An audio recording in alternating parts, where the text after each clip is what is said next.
In this system.io custom domain tutorial, we'll see how to connect your Namecheap domain into system.io. So to access to the custom domain, all we need to do is to click on this and then go to the setting, and then we need to scroll down and click on custom domain. Then what we need to do is to click on add domain, www dot in the beginning. So put with www.jahinshahriar.com or any other domain name that you have with www. Click on save, and then they will give us some more information. Now these are the infos that we need to add inside Namecheap. Go to your Namecheap, click, this is the domain that you want to add, and click on manage. And after that, what we need to do, we need to click on this advanced DNS. After that, if you find any CNAME record here, just if there is blank, then it is okay. If there is anything, just delete all of them.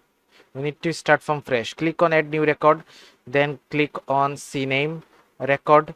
Okay, go back to system.io, then put this www dot, go to Namecheap, put this in the host, and then this all value in that area, okay, in the target area, and then click on this check mark, then click on add new record, and again it will be CNAME record.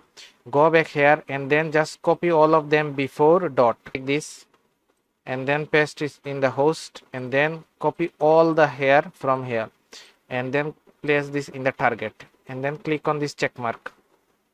Okay, so this way we have added the CNAME record. Now let's come here, and now let's is fresh. It will show it is pending validation, so it may take some time to be validated. If it does not work after 1 or maximum 8 hours, then you need to contact to the system.io support. Now let's check if it is working or not. So after almost 20 minutes, the custom domain has been ready to use. So as you can see, it is ready to use. Before it was pending approvals, approval. So if you have followed the process correctly, then this will work. Now if you go to the funnel, now if you scroll down, I can see I can add this custom domain in my funnel. So this is how you can add easily Namecheap domain into your system.funnel. So I hope this helps. Thank you very much for watching the video.